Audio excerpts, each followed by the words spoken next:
On the cold gray surface of Epsilon 9, a small moon circling a dying red star, the wind howled like a ghost through broken metal and shattered rock. The sky glowed faintly red, casting long shadows over the ruined research outpost that humans had built there years ago. Now it was a fortress under siege. Outside the cracked dome walls, hundreds of alien war machines crawled like insects across the barren ground. They belonged to the Krell Dominion, a powerful empire that had crushed dozens of worlds without mercy. But here, on this lonely moon, they had met something they did not expect: human soldiers who refused to surrender. Inside the outpost, Corporal Dan Harris wiped sweat from his brow with a torn sleeve. His face was smudged with dirt, his uniform patched in 3 places, and his boots were falling apart. But his eyes were sharp, watching the monitors that showed enemy movements outside. He had been on Epsilon 9 for 6 months, part of a small defense team assigned to protect scientists studying the moon's strange energy readings. When the Krell arrived without warning, the scientists were evacuated, but the soldiers stayed behind. Their orders were simple: hold the line as long as possible. Nearby, Sergeant Lena Ortiz crouched over a broken drone, her fingers moving fast as she rewired its circuits.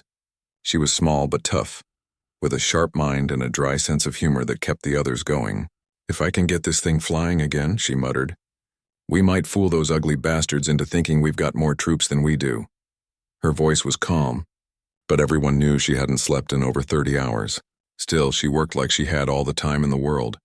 Across the room, Lieutenant Kyle Brooks leaned against a wall, checking his sidearm for the 10th time. He was the youngest officer in the group, but he carried himself like a veteran. His dark hair was messy, his jaw set tight. He had lost 2 friends in the first wave of the attack, and he wasn't about to lose anyone else. "Dan," he said quietly, "they're moving again. Looks like they're grouping near Sector 4. Dan nodded. "That's where the old lava vents are. If we can lure them in and trigger a collapse." He didn't finish the sentence. They all knew the risk. The moon's crust was unstable, and one wrong move could bury them all. But it was their only chance. The Krell didn't fight like humans. They came in waves, relentless and silent, their armored bodies built for war. They didn't negotiate. They didn't take prisoners. Once a world fell to them, it vanished from the star maps.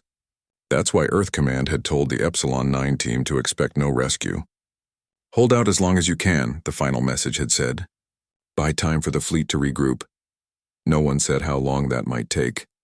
Maybe weeks, maybe never. But the humans didn't wait to be crushed. They fought back with everything they had. They turned broken lab equipment into signal jammers. They used the outpost's old mining lasers to cut through enemy armor. They even set traps using leftover fuel cells, rigged to explode when stepped on. Every trick, every scrap of knowledge, every ounce of courage, they used it all. Outside, the Krell commander watched from his command dreadnought hovering in low orbit. General Vraktor was a legend in the Dominion. His name alone made entire planets surrender without a fight. Tall, scarred, with eyes like burning coals, he had never lost a battle. But now, as he stared at the tiny outpost that should have fallen in hours, he felt something unfamiliar. Doubt. His forces had attacked for 3 days straight. They had destroyed the outer defenses, cut off communications, and bombarded the dome with plasma fire. Yet the humans still held the core. Worse, they kept striking back, fast, smart, and fearless. "How many are left down there?" he growled to his aide. "Estimates say fewer than 20, General," the aide replied, voice trembling slightly. "Most are wounded. Supplies are nearly gone." Vraktor narrowed his eyes. "Then why do they not yield?" No one answered. In the Krell way of thinking, survival was the only goal. If defeat was certain, you surrendered or died quickly. But these humans, they did neither. They dug in. They adapted. They turned weakness into weapons. One report even claimed they used music, old Earth songs, to keep their spirits up during the darkest hours. It made no sense. Back inside the outpost, Dan handed out the last of the water rations. Each soldier got 3 sips, no more. "Save your strength," he told a young private named Eli who was shivering from a leg wound. "We've got one more trick to play tonight." Lena finished her work on the drone. It buzzed to life, its single red eye blinking. She smiled faintly. "Meet Betsy. She's gonna fly over the East Ridge and pretend we've got a whole platoon waiting there."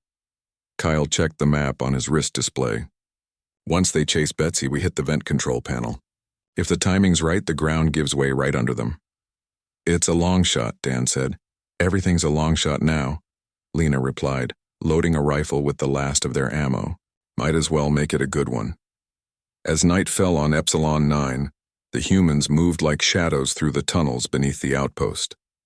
Their breath fogged in the cold air. Their boots made no sound. They knew this was probably their last stand, but none of them complained. None of them asked to quit. They moved because they had to. Because giving up wasn't in them. High above, General Vraktor watched the feed from his drones. He saw the tiny figures slipping through the dark.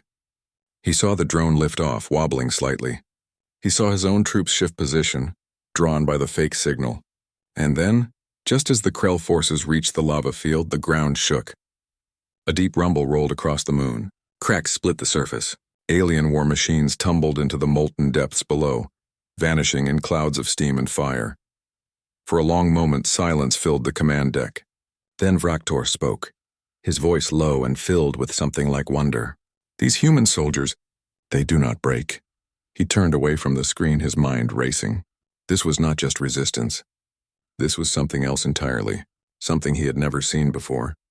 And for the first time in his life, the great general of the Krell Dominion felt a flicker of fear, not of losing, but of not understanding what he was up against. After the ground swallowed nearly a third of his frontline units, General Vraktor did something no one in the Krell Dominion had ever seen him do. He called a halt to the attack. His warship stopped firing. His ground forces pulled back beyond the lava fields. The silence that followed was heavier than any explosion. Inside the battered outpost, the human soldiers didn't celebrate. They were too tired, too hurt, too hungry. But they noticed the quiet. Dan Harris stood at a cracked observation window, squinting at the distant shapes of Krell armor now sitting still like statues in the red-tinged dust. They're waiting, he said. Not retreating, just watching. Lena Ortiz sat on an overturned crate, stitching a tear in her jacket with wire. Maybe they finally realized we're not worth the trouble, she said. But her voice lacked hope. She knew better. The Krell didn't give up. They crushed. They erased. They never paused out of kindness. Kyle Brooks paced near the comms console, listening to static. Earth Command hadn't answered in days. He kept trying anyway, sending short bursts of coded messages just in case someone was listening. He didn't expect a reply. He just needed to feel like he was still part of something bigger than this dying moon.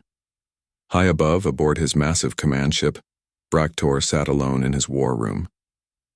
The walls were lined with trophies from conquered worlds, shattered banners, broken crowns, data cores from fallen civilizations. But none of them held his attention now. On the main screen, footage played on a loop. Humans dragging wounded comrades through smoke, sharing water from a single canteen, laughing weakly over a broken joke. It made no sense. In Krell culture, weakness was discarded. Soldiers who couldn't fight were left behind. But these humans carried their injured. They slowed down for them. They risked their lives for people who couldn't even stand.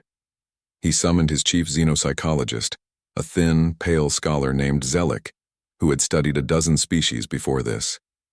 "Explain this," Vraktor demanded, pointing to a clip of Dan giving his last protein bar to a young private with a bandaged arm.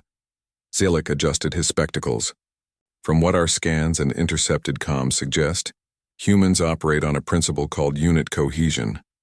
They form deep emotional bonds with their fellow soldiers. They see each other not just as tools of war, but as family." "Family?" Vraktor snorted. "That is not strategy. That is sentiment. Sentiment gets warriors killed, perhaps," Zelik said carefully, "but it also makes them unpredictable. They do not calculate risk the way we do. They act out of loyalty, not logic, and that makes them far more dangerous than a purely rational enemy." Vraktor fell silent. He remembered his own youth, trained from birth to obey, to dominate, to never show doubt. He had never questioned his orders. He had never shared his rations. He had never stayed behind for a fallen comrade, because in the Krell way, if you fell, you were already dead. But these humans, they treated their fallen like they still mattered, even in death. He ordered new surveillance drones launched, small, silent, cloaked in thermal shadow. They drifted down to the outpost like dust motes, recording everything. He watched Lena spend hours rewiring a damaged power relay, her hands shaking from exhaustion but never stopping. He saw Kyle sit with a dying soldier, holding his hand until the breathing stopped. He saw Dan stand guard all night, even though he hadn't slept in 2 days just so others could rest. One night, as the red star dipped below the horizon, Fraktor saw something that made him lean forward. The humans had gathered in the main chamber. They weren't planning an attack. They weren't fixing weapons. They were singing, quietly, softly, a song in a language his translator struggled with. It was slow and sad, but there was warmth in it. One of them played a small harmonica. Another tapped a rhythm on a metal can. They weren't celebrating.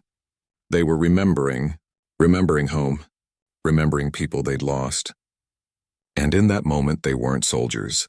They were just people far from everything they loved, holding on to each other. Fraktor turned off the feed. His chest felt tight, though he didn't know why. He had seen billions die without blinking. But this quiet act of defiance through song, unsettled him more than any battle cry. Back on the surface, the humans didn't know they were being watched so closely. They only knew they were running out of time. Food was gone. Medical supplies were empty. The air recyclers were failing. Yet they kept going. Lena managed to patch the main shield generator using parts from a broken rover. Kyle organized a new patrol schedule so no one collapsed from fatigue. Dan kept morale up with stories from Earth, about beaches, baseball games, late-night diners with endless coffee. One morning, as Dan handed out melted ice water, Eli, the young private with the leg wound, asked, "Do you think anyone's coming for us?" Dan didn't lie. "Probably not," he said. "But that doesn't mean we stop fighting." Eli nodded slowly. "Then I'll fight too, even if I can only crawl." That simple exchange, caught by a hidden drone, was later replayed 3 times in Fraktor's private chamber.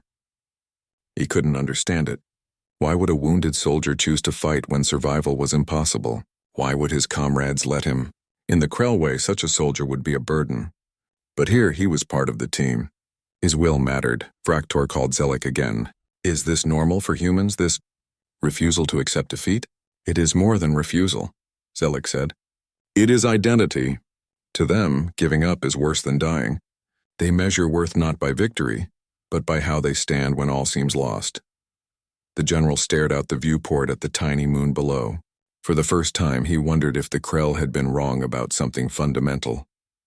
Maybe strength wasn't just power in numbers. Maybe it was also heart. Maybe it was also choice. He gave a new order. No more attacks. No more bombardments. Just watch, learn, understand. His officers were confused. Some whispered that the general had gone soft. But none dared question him aloud. Inside the outpost, the humans noticed the change. The enemy wasn't advancing. Drones hovered at a distance but didn't fire. It felt like the calm before a storm. But days passed and the storm never came. Lena frowned at the monitors. "They're studying us," she said. "Let them," Kyle replied. "Maybe they'll learn we're not just targets." Dan looked out the window again. The Krell ship still hung in the sky like dark clouds. But something had shifted. He couldn't name it. He only knew that for now they were still alive. And as long as they breathed, they would stand together. High above, General Fraktor watched them once more. He no longer saw pests to be crushed.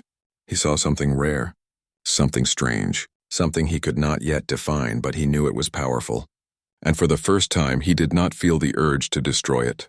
He wanted to understand it, because if a species could fight like this with nothing left, what could they do with everything? The silence from the Krell lasted 5 days. No attacks, no messages, just the red sky and the distant hum of enemy ships hanging in orbit like vultures waiting for death. Inside the outpost, the humans were running on fumes. Food was gone. Water came from melted ice scraped off the walls. The air smelled stale, thick with sweat and burnt wiring. But they were alive. And they were thinking. Lena Ortiz sat cross-legged on the floor, her eyes fixed on a flickering screen showing energy readings from the Krell forward base. She had been watching it for hours, not sleeping, barely blinking. Something didn't add up. Every time the Krell rotated their guard shifts, always at the same time like clockwork, their shield emitters pulsed in a strange rhythm. It wasn't random. It was a pattern. "A weakness, Dan," she called, her voice hoarse. "Come look at this." Dan Harris shuffled over, his boots dragging. He hadn't shaved in a week, and dark circles ringed his eyes. He peered at the screen. "What am I seeing?" "They're shields," Lena said, pointing with a dirty finger. Every time they change shifts, the emitters sync to a low-frequency pulse for exactly 12 seconds. It's like they're resetting the system.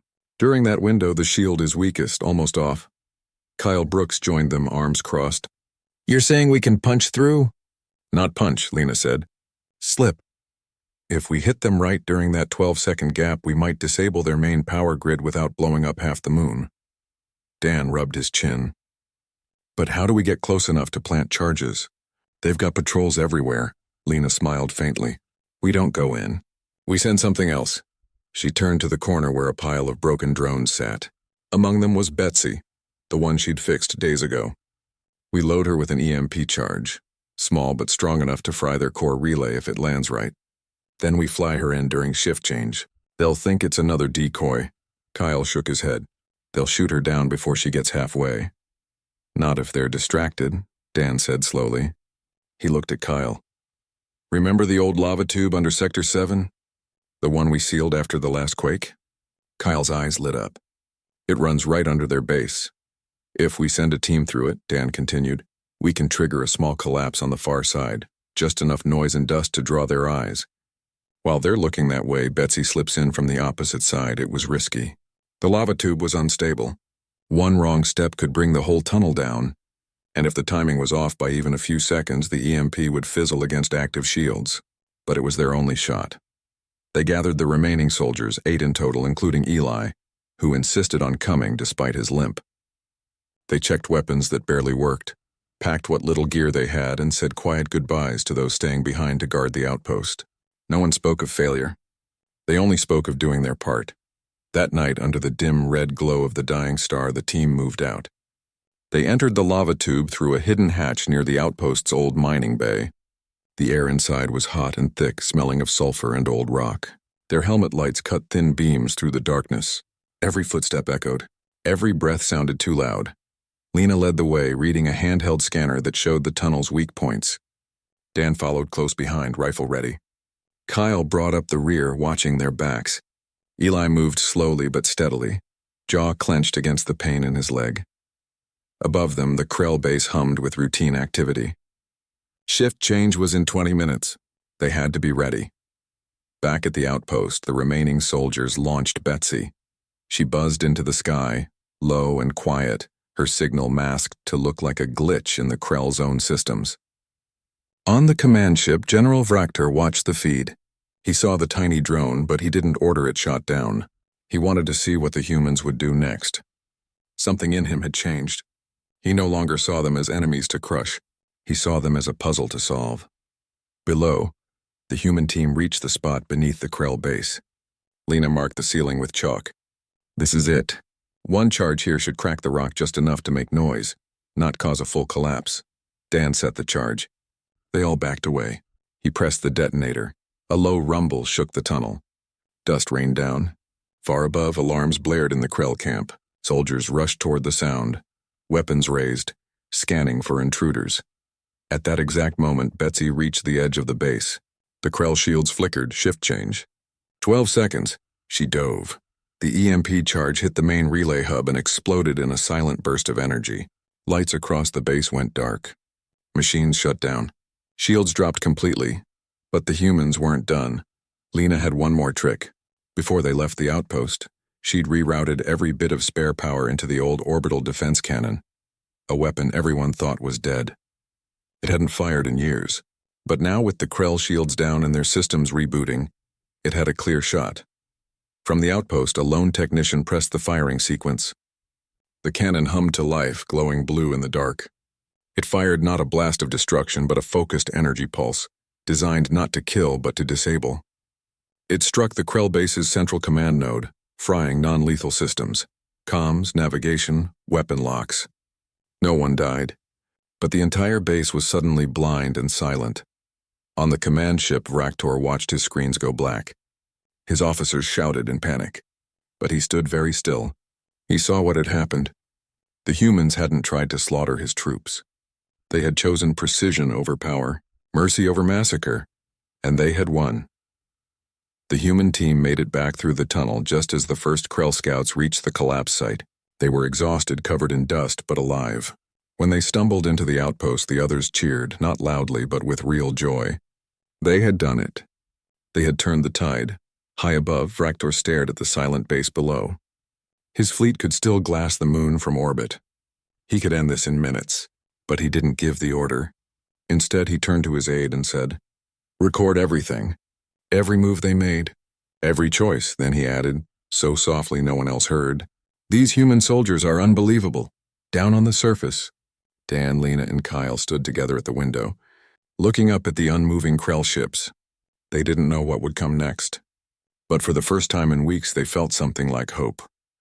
They had fought not with more guns or bigger ships, but with brains, heart, and trust in each other. And somehow that had been enough.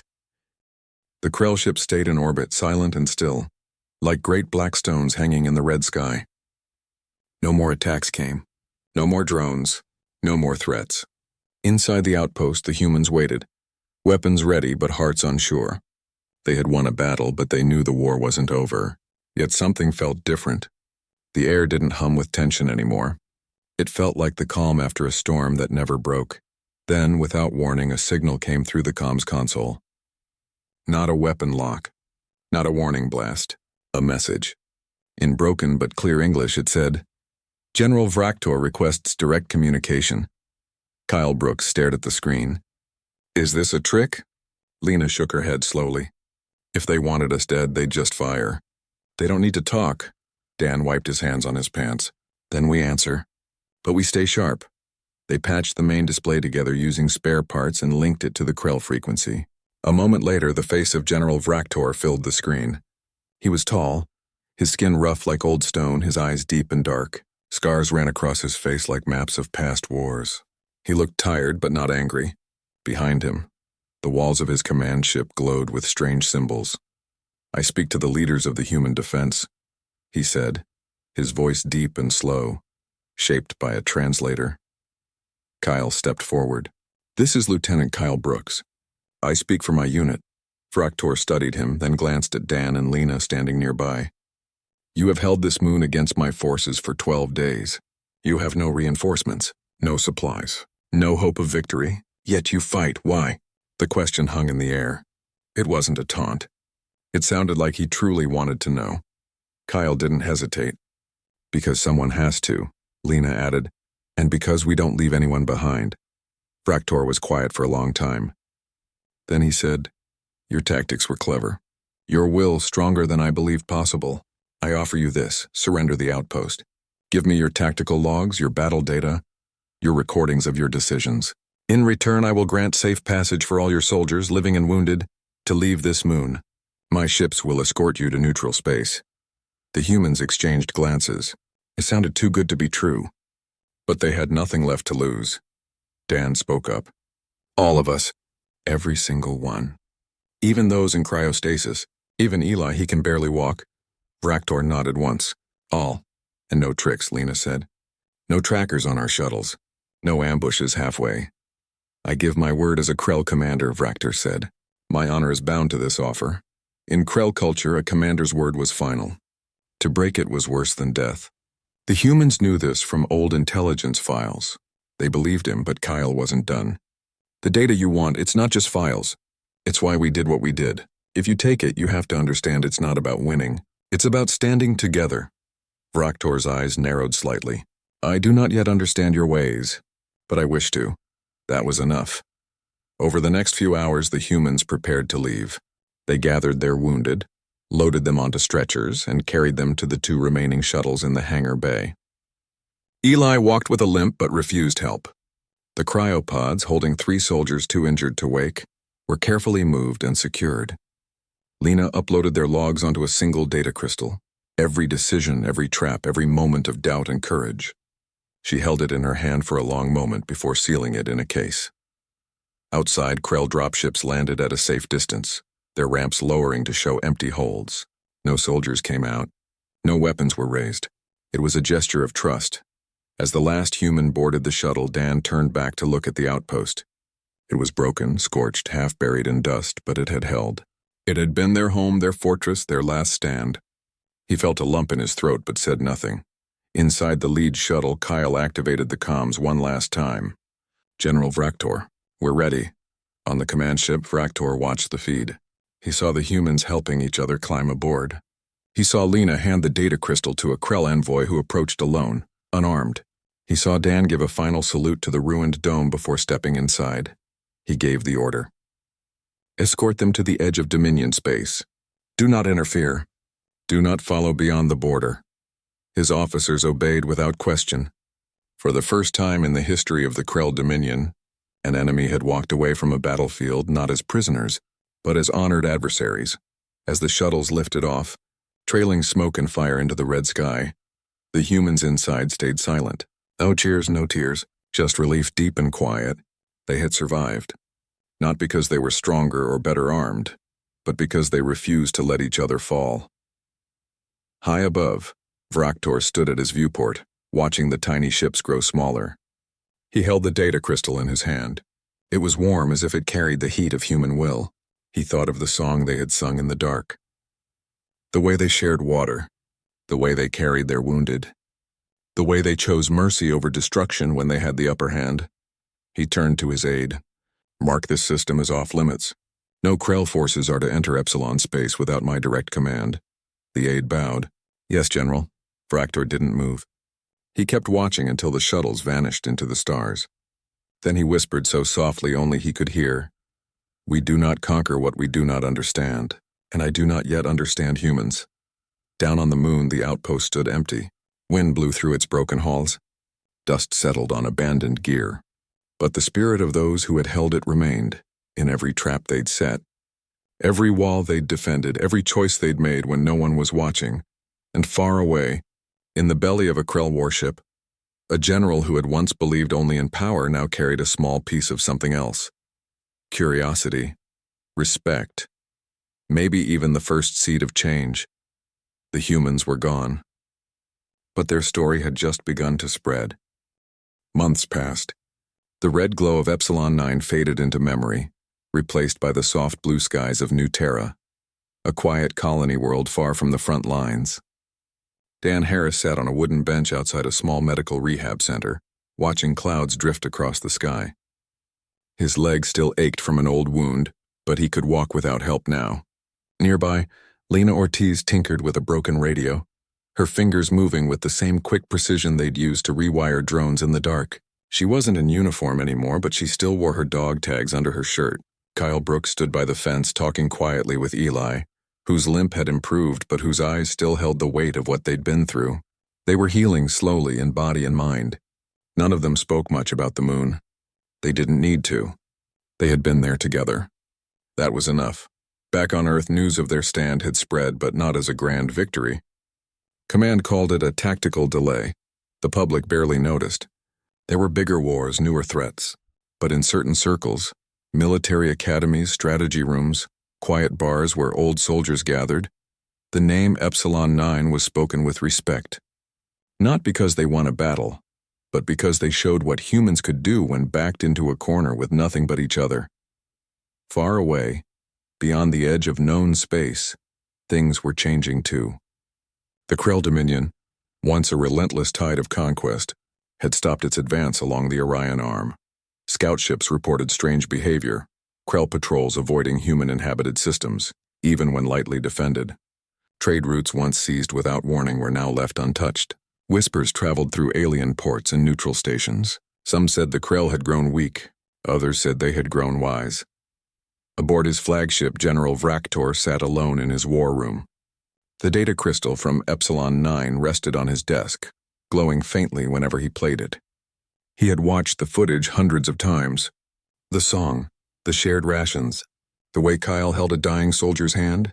He no longer saw foolishness in those acts. He saw strength of a kind his empire had never valued, strength that came not from fear but from care. He had ordered his top scholars to study human history, not as enemies, but as a puzzle. They read old Earth texts about compassion, sacrifice, community. They analyzed human art, music, even children's stories. At first, his officers thought he had lost his mind, but Vraktor didn't care. He had seen something on that moon that changed him. He realized that a species willing to die for each other was far harder to break than one that fought only for survival. One day, He called a meeting of his highest commanders. "We will not attack human worlds," he announced. "Not now. Not ever, unless they strike first," murmurs filled the room. "But General," one commander said, "they are weak. Their technology is crude. Their numbers are scattered." Fractor looked at him with eyes that had seen too much. "They are not weak. They are different. And difference is not weakness. It is danger we do not yet understand." He did not say it aloud, but he knew the truth. If the Krell kept fighting humans the old way, they might win battles, but they would lose something greater, their own soul. The humans had shown him that war could be fought with honor, even in defeat. And that was a lesson no weapon could teach. On New Terra, the three soldiers sat together one evening as the sun set. They didn't talk about the future. They just sat in comfortable silence, listening to the wind in the trees. A message had come from Earth Command weeks ago, offering them medals, promotions, quiet retirements. They had all said no, not because they hated the service, but because they wanted peace. Real peace. Not the kind that comes after victory, but the kind that comes after surviving something no one thought you could. Lena finally broke the silence. "You ever wonder if they're still watching us?" Dan smiled faintly. "Maybe, but I hope they learned something." Kyle looked up at the stars. "I hope they learned we're not monsters. Just people trying to protect our own." None of them knew that their actions had rippled across the galaxy. They didn't know that Krell children in distant cities were now taught human stories in secret. They didn't know that Vraktor had ordered a new doctrine written, one that valued restraint, study, and understanding over blind conquest. All they knew was that they were alive, and that they had each other. Back on his ship, Vraktor played the footage one last time that night, the humans singing in the dark. He turned off the screen and sat in silence. For the first time in his life, he felt something he had no name for. It wasn't fear. It wasn't anger. It was respect, deep, quiet, and unshakable. He kept the data crystal on his desk, not as a trophy, but as a reminder. A reminder that the strongest warriors are not always the ones with the biggest guns, but the ones who refuse to let go of each other, even when the universe tries to pull them apart. And so, in two corners of the galaxy, on a quiet colony world and aboard a mighty warship, two very different beings carried the same truth in their hearts, that courage is not the absence of fear, but the choice to stand together in spite of it. The war wasn't over, but something had shifted, and sometimes that's enough to change everything.